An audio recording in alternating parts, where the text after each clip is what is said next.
دوستو، رحمان نے صرف 13 سال کی کم عمری میں جرائم کی دنیا میں پہلا قدم رکھا۔ ایک معمولی تنازع نے اسے اس حد تک پہنچا دیا کہ اس نے اپنے ہی پڑوسی پر چھری سے وار کیا اور فوراً موقع سے غائب ہو گیا۔ یہی واقعہ اس کی مجرمانہ زندگی کا نقطۂ آغاز بنا۔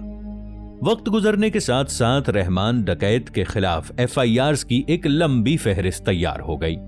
پولیس ریکارڈز کے مطابق ان مقدمات میں قتل، لوٹ مار، بھتہ وصولی اور پولیس مقابلوں جیسے سنگین الزامات شامل تھے۔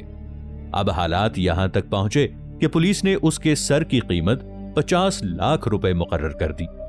جب دادر بلوچ کو بابو ڈکیت کے ہاتھوں جان سے مارا گیا تو کچھ ہی عرصے بعد حاجی لالو نے رحمان بلوچ کو اپنی چھتری تلے لے لیا۔ یہ منظر کسی فلمی سکرپٹ سے کم نہ تھا، جیسے کوئی طاقتور کردار کسی کمزور کو اپنے مقاصد کے لیے استعمال کر رہا ہو، مگر حقیقت اس سے کہیں زیادہ گنجلک تھی۔ رحمان اور حاجی لالو کے تعلقات اس حد تک مضبوط ہو گئے کہ حاجی لالو کے بیٹے یاسر عرفات اور رحمان بلوچ دونوں کی شادیاں گولی مار کے مشہور سیٹ یوسف کی بیٹیوں سے ہوئیں۔ یہی وہ موڑ تھا جہاں سے رحمان ڈکیت ایک عام غنڈے سے نکل کر ایک خطرناک طاقت بننے لگا۔ حاجی لالو کے گروہ میں رحمان بلوچ، ارشد پپو اور یاسر عرفات نے مل کر ایسے جرائم کیے جو اس دور میں کم ہی دیکھنے کو ملتے تھے۔ ان کا نظریہ یہ تھا کہ سب کچھ مشترکہ شراکت داری میں کیا جائے، ایک متحد طاقت بن کر، تاکہ حریف گروہوں کو پیچھے دھکیلا جا سکے۔ کچھ عرصے تک یہ اتحاد قائم رہا، مگر پھر ایک ایسا واقعہ پیش آیا جس نے سب کچھ بدل کر رکھ دیا۔ حاجی لالو کے پاس رحمان بلوچ کے تقریباً 1 کروڑ روپے امانتاً موجود تھے۔ جب رحمان ڈکیت نے اپنے پیسوں کا تقاضا کیا تو جواب میں اسے گرفتار کروا دیا گیا۔ گرفتاری کے بعد رحمان کو پیشی کے لیے عدالت لایا گیا، جہاں اسے B کلاس تو مل گئی، مگر وہ سٹی کورٹ سے فرار ہونے میں کامیاب ہو گیا۔ اب اس کہانی میں ایک اہم نام سامنے آتا ہے، کراچی کی معروف شخصیت انور بھائی جان، جو کہ ارشد پپو کی اہلیہ کے سگے ماموں تھے۔ رحمان نے ایک ہی وار میں 2 مقصد حاصل کیے، یعنی ایک طرف ارشد پپو سے بدلہ اور دوسری جانب انور بھائی جان کو راستے سے ہٹانا۔ رحمان ڈکیت نے انور بھائی جان کو اس وقت نشانہ بنایا جب وہ ایک جنازے سے واپس لوٹ رہے تھے۔ اس قتل کا جواب ارشد پپو نے بھی خون سے دیا۔ ہب چوکی کے قریب اس نے رحمان کے چچا کو قتل کرنے سے پہلے فون پر خود رحمان ڈکیت کو اطلاع دی اور پھر اسے گولیوں سے بھون دیا۔ اس کے بعد ارشد پپو کے گروہ نے مرحلہ وار رحمان کے کاروباری مفادات کو نشانہ بنانا شروع کر دیا۔ حالات اتنے خراب ہو گئے کہ رحمان ڈکیت کو لیاری چھوڑ کر بلوچستان میں پناہ لینا پڑی۔ یہ خونی تصادم لیاری کو عالمی میڈیا کی خبروں کا مرکز بنا چکا تھا۔ اسی دوران ایک نیا نام ابھرا، فیضو۔ فیضو چاہ کیواڑہ کے بس اڈے پر بھتہ وصول کرتا تھا، جس کا ایک حصہ پولیس اور دوسرا رحمان ڈکیت تک پہنچتا تھا۔ ارشد پپو نے فیضو کو پیغام دیا کہ اب بھتہ رحمان کو نہیں بلکہ انہیں دیا جائے۔ یہیں سے دونوں گروہوں کے درمیان دراڑ گہری ہو گئی۔ کچھ عرصے کے بعد ایک ٹرانسپورٹر کو اغوا کر کے قتل کر دیا گیا۔ یہ شخص رحمان کے بہت قریب تھا اور وہ عزیز بلوچ کا والد تھا۔ اسی واقعے کے بعد رحمان ڈکیت اور ارشد پپو ایک دوسرے کے سب سے بڑے دشمن بن گئے۔ عزیز بلوچ، جو اس سے پہلے جرائم سے دور تھا اور لیاری جنرل اسپتال میں وارڈ بوائے کی حیثیت سے کام کرتا تھا، باپ کے قاتل کے بعد رحمان کی سرپرستی میں آ گیا، بالکل اسی طرح جیسے کبھی حاجی لالو نے خود رحمان کو سہارا دیا تھا۔ رحمان ڈکیت کی طاقت میں مسلسل اضافہ ہو رہا تھا، جس کی ایک بڑی وجہ اسے حاصل ہونے والی سیاسی پشت پناہی تھی۔ کہا جاتا ہے کہ 18 اکتوبر کو جب بے نظیر بھٹو وطن واپس آئیں اور ان پر حملہ ہوا تو رحمان ڈکیت ان کی سیکیورٹی پر مامور تھا۔ اس نے بے نظیر بھٹو کو ان کی گاڑی سے نکال کر اپنی گاڑی میں منتقل کیا اور بحفاظت بلاول ہاؤس پہنچا دیا۔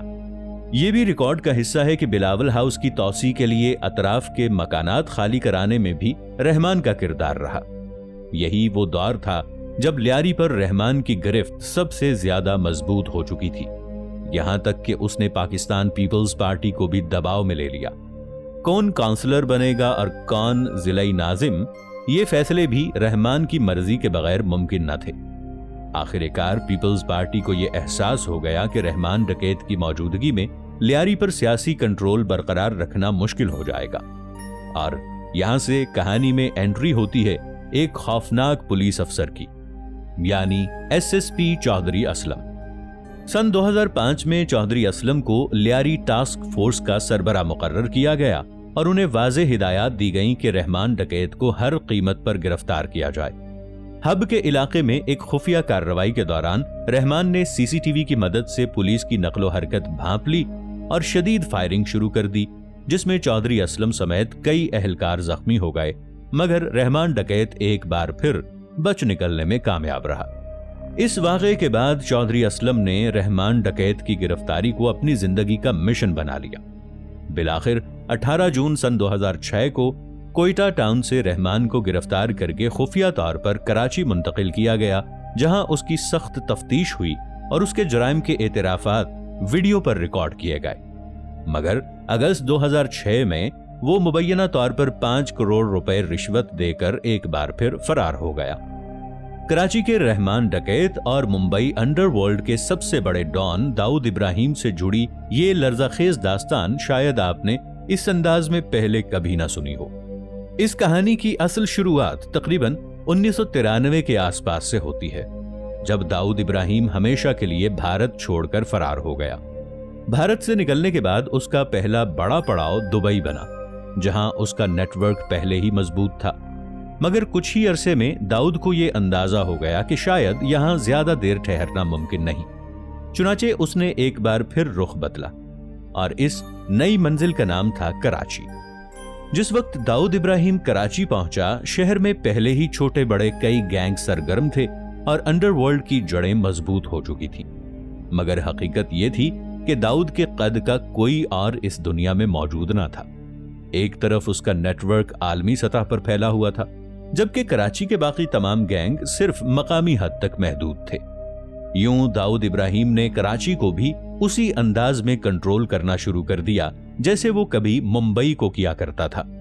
اس پورے کھیل میں جس شخص نے داؤد کی سب سے زیادہ مدد کی تھی وہ تھا نور کاسکر، جسے ممبئی میں نورا کے نام سے جانا جاتا تھا۔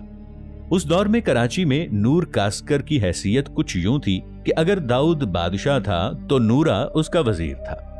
داؤد ابراہیم سب سے زیادہ اسی پر اعتماد کرتا تھا۔ پھر سن 1999 آیا اور اچانک داؤد ابراہیم کے پورے نیٹ ورک کو اس وقت شدید دھچکا لگا جب نورا کاسکر کی موت کی خبر سامنے آئی۔ یہ خبر پوری دنیا میں سنسنی بن گئی۔ ابتدا میں خاندان نے یہ دعویٰ کیا کہ نور کاسکر دل کے دورے سے مرا، بعد میں کچھ لوگوں نے کہا کہ وہ گردوں یا کینسر کا مریض تھا، مگر انڈر ورلڈ سے جڑے صحافیوں کے مطابق حقیقت کچھ اور تھی۔ نور کاسکر کو اغوا کیا گیا، کئی دن قید میں رکھا گیا، اس پر بدترین تشدد کیا گیا اور پھر اسے گولیوں سے مار دیا گیا۔ اب میڈیا میں نور کاسکر کو اکثر داؤد ابراہیم کا بھائی کہا جاتا ہے، جبکہ کچھ رپورٹس میں اسے برادر نسبتی بتایا گیا۔ خیر، رشتہ جو بھی ہو، حقیقت یہ تھی کہ نور کاسکر داؤد کا سب سے اہم کمانڈر تھا۔ یہاں پر سب سے چونکا دینے والی بات یہ تھی کہ نورا کی لاش داؤد کے گھر کے قریب ایک گدھا گاڑی میں ملی۔ یہ انداز اس دور میں رحمان ڈکیت کے گینگ کی ایک خاص پہچان سمجھا جاتا تھا۔ سوال یہ تھا کہ آخر رحمان ڈکیت کے لوگوں نے داؤد ابراہیم کے اتنے قریبی شخص کو کیوں نشانہ بنایا؟ جواب اس وقت کے کراچی کے حالات میں چھپا تھا۔ اس دور میں رحمان ڈکیت سب سے طاقتور نام بن چکا تھا، مگر ایک اور کردار بھی موجود تھا۔ اس کردار کا نام تھا شہنشاہ، جو اس کا سخت ترین دشمن تھا۔ دونوں گروہوں کے درمیان شدید گینگ وار جاری تھی، اور حیرت کی بات یہ تھی کہ دونوں ہی پاکستان پیپلز پارٹی کے قریب سمجھے جاتے تھے۔